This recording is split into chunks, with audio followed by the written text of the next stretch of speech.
ছাত্ৰ ছাত্ৰীসকল, আমি আগৰ ভিডিঅ'টোত পোহৰৰ প্ৰতিসৰণৰ বিষয়ে আমি পঢ়িছিলোঁ। আমি তাত কৈছিলোঁ যে আমি লেবৰেটৰীত আমি পৰীক্ষাটো কৰিব পাৰোঁ। এনেকুৱা এখন কাঁচ আছে, ডাঠ, অলপ ডাঠ হয় কাঁচখন। সেইখন আমি কি কৰিম, এনেকুৱা কাঁচ এখন এনেকৈ বগা কাগজ এখিলাত আমি ল'লোঁ। এইখন বগা বৰ্ডখনে বগা কাগজ বুলি ধৰি লোৱা। ইয়াত কি হয়, প্ৰথমতে আমি এনেকৈ কাঁচ এডোখৰ দিম। কাঁচডোখৰ দি পেলাই তাত এনেকৈ মাৰ্জিনটো মাৰি দিম কাষে কাষে। কাঁচডোখৰ কাষে কাষে মাৰ্জিনটো মাৰি দিলোঁ। তাৰপিছত এইফালে এডাল আঁচ টানি দিলোঁ, এডাল কাঠ পেঞ্চিলে আঁচডাল টানি লৈ তাত এ আৰু বি বিন্দু দুটাত দুটা আলপিন আমি পুতিলোঁ। এটা আলপিন এ, এটা আলপিন বি, সিহঁতি সৰলৰেখাত আছে। এতিয়া আমি কি এতিয়া চকুত দেখিছা, এইফালৰ পৰা গ্লাছখনৰ মাজেদি এই খুঁটি দুটা আমি চাম, আলপিন দুটা চাম। ওপৰেদি চালে নহয় বাৰু, গ্লাছখনৰ মাজেদি চাব লাগিব। গ্লাছ যিহেতু ডাঠ হয় গ্লাছখনৰ, গতিকে মাজেদি আমি দেখিম। গতিকে মাজেদি যেতিয়া চাম, এই আলপিন দুটাৰ সৈতে একে সৰলৰেখাত থকাকৈ আমি এইফালৰ আলপিন দুটাক পুতিম। এইফালে আঁচডাল নামাৰোঁ, আমি আলপিন দুটা প্ৰথম পুতি ল'ম। একে সৰলৰেখাত থাকিব। এতিয়া এই চাৰিওটা এ বি চি ডি আলপিনকেইটা আমি যদি চাওঁ, তেতিয়াহ'লে আমি এডাল সৰলৰেখাত আছে যেন দেখিম। অৰ্থাৎ আলপিন এটা লিখিব লাগিব, গোটেই চাৰিটা এটা আলপিন লিখিব লাগিব। তাৰমানে একদম এনেধৰণে একদম মিলি থাকিব গোটেইকেইটা। হৈ গ'ল, এনেধৰণে মাৰি ল'লোঁ, পুতি ল'লোঁ। তাৰপিছত এই আলপিনকেইটাটো থাকিবই, এইকেইটাও থাকিব। এতিয়া কি কৰিম, আমি এই আঁচডাল আগতে মাৰি থৈছিলোঁ। এতিয়া এই গ্লাছখন আমি উঠাই দিম। অলৰেডি গ্লাছখনৰ চাৰিওফালে মাৰ্জিনটো আছিলেই, গ্লাছখন আমি উঠাই দিম। উঠাই দিয়াৰ পিছত আমি কি পাম, অকল গ্লাছখনৰ মাৰ্জিনটোহে পাম। গ্লাছখনটো উঠাই দিলোঁ। গতিকে গ্লাছখন উঠাই দিয়াৰ লগে লগে আমি গ্লাছখনৰ বাকী অংশ নাইকিয়া হৈ যাব। এতিয়া অকল কিডাল থাকিব, মাৰ্জিনডাল থাকিব।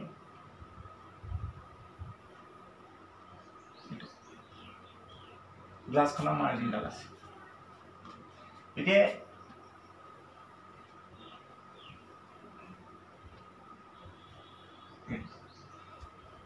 গ্লাছখন উঠাই দিয়াৰ লগে লগে আমি আগতে কি দেখিছিলোঁ, এ বি চি ডি আলপিনকেইটা একে সৰলৰেখাত আছিলে।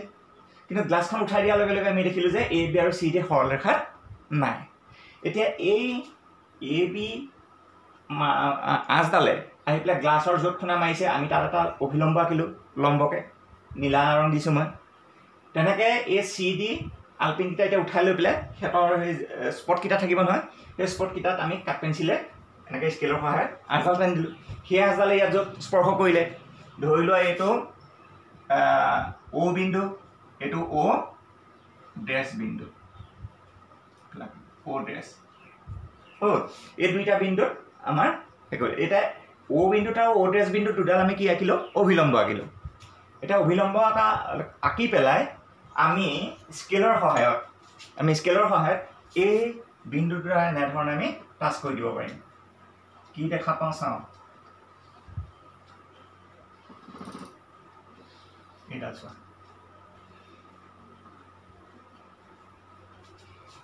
তাৰমানে ইয়াৰ পৰা আমি একে সময়তে আমি যে যিটো প্ৰতিসৰণৰ নিয়ম, সেইটো প্ৰমাণ হৈ গ'ল যে যেতিয়া পাতল মাধ্যমৰ পৰা, এইটো পাতল মাধ্যম, এইটো কাঁচ আছিলে ডাঠ, গতিকে এইটো বায়ু, গতিকে পাতল মাধ্যমৰ পৰা ডাঠ মাধ্যমলৈ আহোঁতে পোহৰ কি হৈছে, অভিলম্বৰ ওচৰ চাপিছে, পোহৰ ৰশ্মি অভিলম্বৰ ওচৰ চাপিছে। আকৌ যেতিয়া ডাঠ মাধ্যমৰ পৰা পাতল মাধ্যমলৈ ওলাই গৈছে, তেতিয়া অভিলম্বৰ পৰা আঁতৰি গৈছে। গতিকে একেলগে আমি দুইটা প্ৰমাণ পালোঁ। গতিকে এই পৰীক্ষাটো কৰিলে আমি এই কথাটো গম পাম। এতিয়া চোৱা, এই বায়ুক যদি আমি মাধ্যম 1 বুলি ধৰোঁ আৰু এই কাঁচডোখৰক যদি আমি মাধ্যম 2 বুলি ধৰোঁ, তেতিয়াহ'লে এই মাধ্যম 1 সাপেক্ষে এই 2 মাধ্যমৰ যিটো অনুপাত, অৰ্থাৎ আমি লিখিব পাৰিম তেতিয়া এইটো চাইন অফ এংগুল 1। তাৰমানে এই 1 নং মাধ্যমত তাৰমানে এই আপতন কোণৰ যিটো চাইনৰ মান আৰু 2 নং মাধ্যমৰ চাইনৰ যিটো মান, এই অনুপাতটো সদায় এটা কি হ'ব, ধ্ৰুৱক হ'ব। যদি এইটো বায়ু হয়, এইটো কাঁচ হয়, তেতিয়াহ'লে ধৰি লোৱা হ'ল এইটো যেনিবা 1.53 তেনেকৈ হ'ব পাৰে। গতিকে 1.53 সদায় এইটো 1.53 তেনেকৈয়ে পাবা অৱশ্যে কাজটো বেলেগ বেলেগ কাজ হ'লে মানে অকণমান এই পইণ্টটো ইফালে সিফালে হ'ব পাৰে কিন্তু সাধাৰণ যদি বগা কাজ লওঁ তেতিয়াহ'লে এইটো একেই থাকিব সদায় বায়ুৰ পৰা কাছলৈ গ'লে আকৌ যদি কাছৰ পৰা বায়ুলৈ ওলাই গৈছে এই পইণ্টটোত আমি ধৰোঁ তেতিয়াহ'লে এইটো আপতন কোণ এইটো প্ৰতিসৰণ কোণ গতিকে তেতিয়া হ'ব দুই মাধ্যম সাপেক্ষে এক মাধ্যম একৰ প্ৰতিসাৰণাংক গতিকে আমি সদায় তেনেধৰণে প্ৰকাশ কৰিম এতিয়া আমি এইটো পিছত আলোচনা কৰিম এতিয়া আমি লেবৰেটৰীৰ পৰা আমি পৰীক্ষাটোৰ পৰা এটা কথাই গম পালোঁ যে মাধ্যমত পোহৰ যেতিয়া এটা মাধ্যমৰ পৰা আন এটা মাধ্যমলৈ যাব গতিপথৰ সলনি হয় আৰু গতিপথৰ সলনিটো এটা নিৰ্দিষ্ট নিয়মত হয় সেই নিয়মটো হৈছে পাতলৰ পৰা ডাঠলৈ গ'লে অভিলম্ব ওচৰ চাপে আৰু ডাঠৰ পৰা আকৌ পাতললৈ ওলাই গ'লে অভিলম্বৰ পৰা আঁতৰি যায় আৰু এই দুই মাধ্যমৰ আপতন কোণ আৰু প্ৰতিসৰণ কোণৰ অনুপাত সদায় এটা ধ্ৰুৱক হ'ব আৰু সেই ধ্ৰুৱক মানটোক আমি প্ৰকাশ কৰোঁতে সদায় লঘু মাধ্যম সাপেক্ষে অৰ্থাৎ পাতল মাধ্যমটোৰ সাপেক্ষে ডাঠ মাধ্যমটোৰ প্ৰতিসাৰণাংক বুলি কয় সেই ধ্ৰুৱকটোকে প্ৰতিসাৰণাংক বুলি কয় তাক কিহেৰে বুজায় প্ৰতিসাৰণাংক এই মিউ চিনটোৱে বুজায় এইটো এমটো লিখে খালি এটা আজডাল দীঘলকৈ দিলে এইটো মিউ বুলি কয় গতিকে মিউ মানে হৈছে প্ৰতিসাৰণাংক মানে কি যে যেতিয়া পাতল মাধ্যমৰ পৰা ডাঠ মাধ্যমলৈ বা দুটা মাধ্যমৰ পোহৰ গতি কৰিব তেতিয়া দুয়োটা মাধ্যমত আপতন কোণ আৰু প্ৰতিসৰণ কোণৰ চাইনৰ অনুপাতটোক সেই দুই মাধ্যমৰ অৰ্থাৎ পাতল মাধ্যমটোৰ সাপেক্ষে ডাঠ মাধ্যমটোৰ প্ৰতিসাৰণাংক বুলি কয় প্ৰতিসাৰণাংক সদায় প্ৰকাশ কৰোঁতে সেইধৰণে প্ৰকাশ কৰে পাতল মাধ্যমটোৰ সাপেক্ষে ডাঠ মাধ্যম যদি বায়ু হয় তাহলে বায়ু সাপেক্ষে কাছৰ তেনেধৰণে যদি পানী হয় তেতিয়াহ'লে বায়ুৰ পৰা যদি পানীলৈ যায় তেতিয়াহ'লে বায়ু সাপেক্ষে পানীৰ প্ৰতিসাৰণাংক এতিয়া আমি কৈছিলোঁ যে এই ঘটনাটো কিহৰ কাৰণে ঘটে যে পোহৰৰ গতিপথৰ গতিবেগৰ পৰিৱৰ্তনৰ কাৰণে এই ঘটনাটো ঘটিছে গতিকে মূল বস্তুটো কি ইয়াত গতিবেগ অৰ্থাৎ মাধ্যম পৰিৱৰ্তন হোৱাৰ লগে লগে মাধ্যমৰ ঘনত্বৰ পৰিৱৰ্তন হোৱাৰ লগে লগে পোহৰৰ গতিবেগৰ পৰিৱৰ্তন হয় এতিয়া সেই গতিবেগ পোহৰৰ গতিবেগ আটাইতকৈ বেছি শূন্য মানে য'ত একো নাই ভেকুৱাম বুলি কয় শূন্যত পোহৰৰ বেগ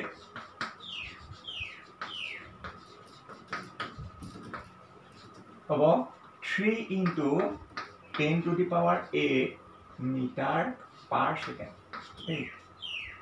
মিটাৰ প্ৰতি ছেকেণ্ডত ইমান মিটাৰ যাব ইমান মিটাৰ মানে কিনো 3 পিছত 8টা শূন্য থাকিব লাগিব গতিকে ইমান স্পীডত যায় গতিকে শূন্যত পোহৰৰ বেগ এই তাতে আটাইতকৈ বেছি দাম তাৰপিছতে হ'ব বায়ুত ইয়াতকৈ কিছু পৰিমাণে কম এইটো অকণমান কমি যাব অলপমানহে কম গতিকে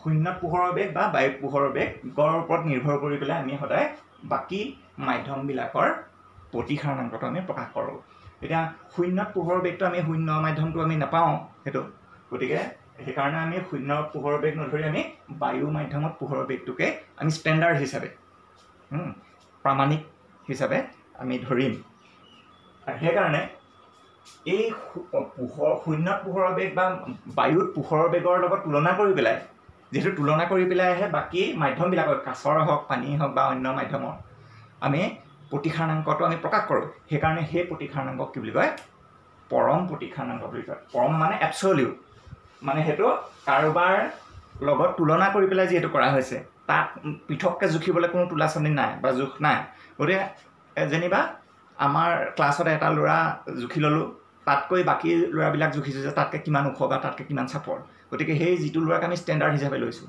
সেইটোৱে প্ৰামাণিক তাৰমানে গতিকে সেই কোনোবা এটাক আমি প্ৰামাণিক হিচাপে ষ্টেণ্ডাৰ্ড মেজাৰমেণ্ট জোখ হিচাপে ধৰি লৈ পেলাই যদি বাকী জোখবোৰ লওঁ তেতিয়াহ'লে তাক এবছলিউট বুলি ক'ব অৰ্থাৎ পৰম শব্দটো আমি ব্যৱহাৰ কৰোঁ এতিয়া সেইকাৰণে আমাৰ পৰম প্ৰতিসাৰণাংক বুলি সদায় বস্তু আহে গতিকে পৰম প্ৰতিসাৰণাংক মানে এইটোৱে যে যেতিয়া কোনো এটা মাধ্যমৰ প্ৰতিসাৰণাংক বায়ুৰ সাপেক্ষে ধৰা হয় তেতিয়াহ'লে তাক কি বুলি কোৱা হয় পৰম প্ৰতিসাৰণাংক কি বুলি ক'লোঁ এইটো পৰীক্ষাত আহে পৰম প্ৰতিসাৰণাংক মানে কি যেতিয়া কোনো এটা মাধ্যমৰ প্ৰতিসাৰণাংকক বায়ুৰ সাপেক্ষে ধৰা হয় বা প্ৰকাশ কৰা হয় সেই প্ৰতিসাৰণাংকক পৰম প্ৰতিসাৰণাংক বুলি কয় এতিয়া গতিকে প্ৰতিসাৰণাংক কি যে প্ৰতিসাৰণাংকটো আহিব যে দুটা মাধ্যমত আপতন কোণ আৰু প্ৰতিসৰণ কোণৰ মানৰ নিৰ্দিষ্ট দুটা মাধ্যম সাপেক্ষে আপতন কোণ আৰু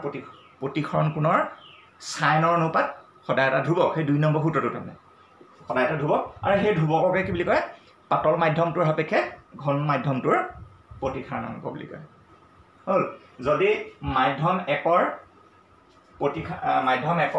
প্ৰতিসাৰণাংক মাধ্যম একত যদি গতিবেগ v1 হয়, মাধ্যম একত এইটো যিকোনো হ'ব পাৰে, বায়ু নহয়, আৰু মাধ্যমটোত যদি 2 হয়, তেতিয়াহ'লে এই দুটাকে কি বুলি ক'ব, v1 বাই v2কে কি বুলি ক'ব,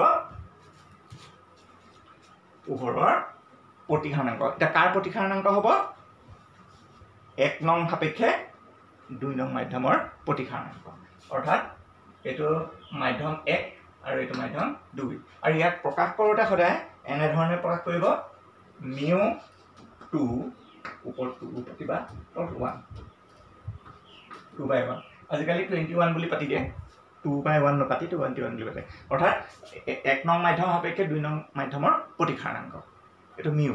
তোমালোকক কেতিয়াবা মিউ দিয়া নাই, অন্য চিম্বল এটা দিছে, এন দিছে, মিউ বুলিয়ে সাধাৰণতে দিয়ে, কাৰণ এইটো ইণ্টাৰনেশ্যনেল এটা চিম্বল।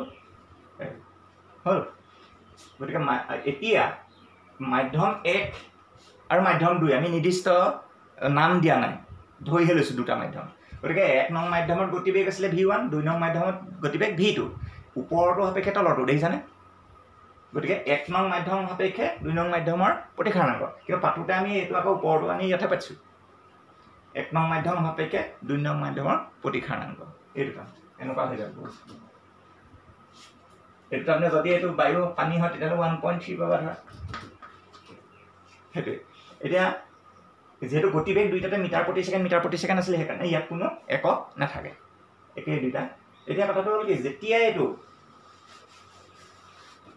যদি আমি চি লওঁ, অৰ্থাৎ চি মানে কি, বায়ুত পোহৰৰ বেগ, যেতিয়া এইটো v1ৰ পৰিৱৰ্তে চি হৈ যাব, এইটো যেতিয়া পানী আৰু কাছো হ'ব পাৰে, যিকোনো দুটা মাধ্যম হ'ব পাৰে, সেইকাৰণে আমি v1 v2 ধৰি দিলোঁ। কিন্তু এতিয়া যদি 1 নং মাধ্যমটো সদায় বায়ু সাপেক্ষে আমি নিৰ্ণয় কৰিম, তেতিয়া c/v হ'ব বা v2 যিকোনো এটা ল'ব পৰা, তেতিয়াই এইটোক ক'ব পৰম প্ৰতিসাৰণাংক, এবছলিউট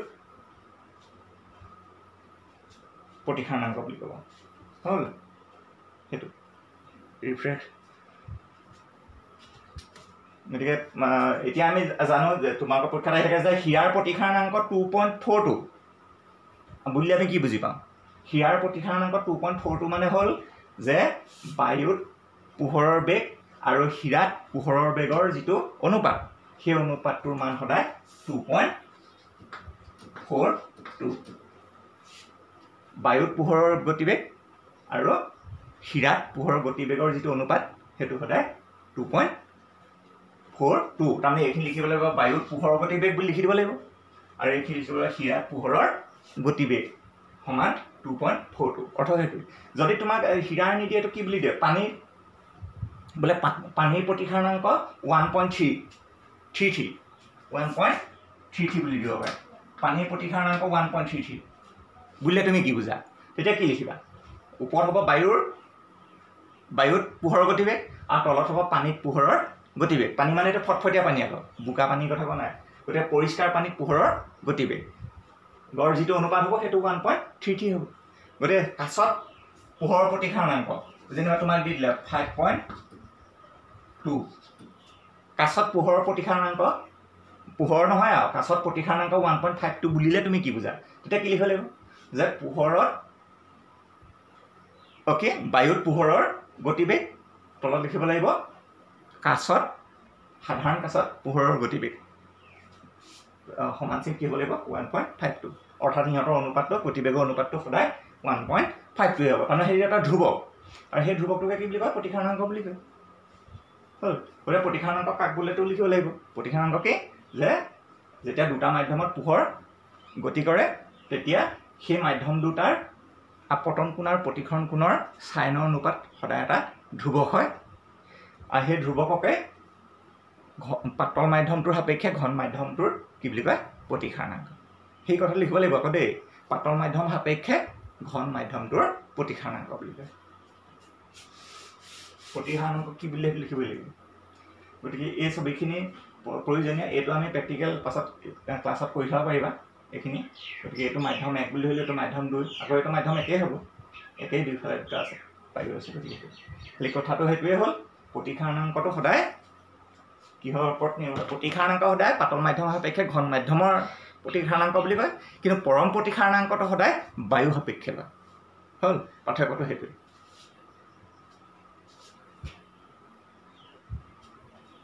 ঠিক আছে, ইয়াৰ পিছতে আমি প্ৰতিসাৰণাংক তোমালোকৰ পাঠ্যপুথিত কিছু দিছে, এইটো চাই ল'বা। প্ৰতিসাৰণাংকবিলাক এনেই মনত ৰাখিব লাগে, ভাল আৰু তেতিয়া দৰকাৰ হ'ব পাৰে তো সেইটো কথা। ইয়াৰ পিছতে আমি আগত যেনেকৈ দাপোনৰ কথা পঢ়িছিলোঁ, এতিয়া ইয়াত আহিব আমাৰ লেন্স, মানে কাছৰ লেন্স হ'ব 2টা গোলকৰ। সেইখিনি বিষয়ে ইয়াৰ পিছত ভিডিঅ'টোত মই আৰম্ভ কৰিম।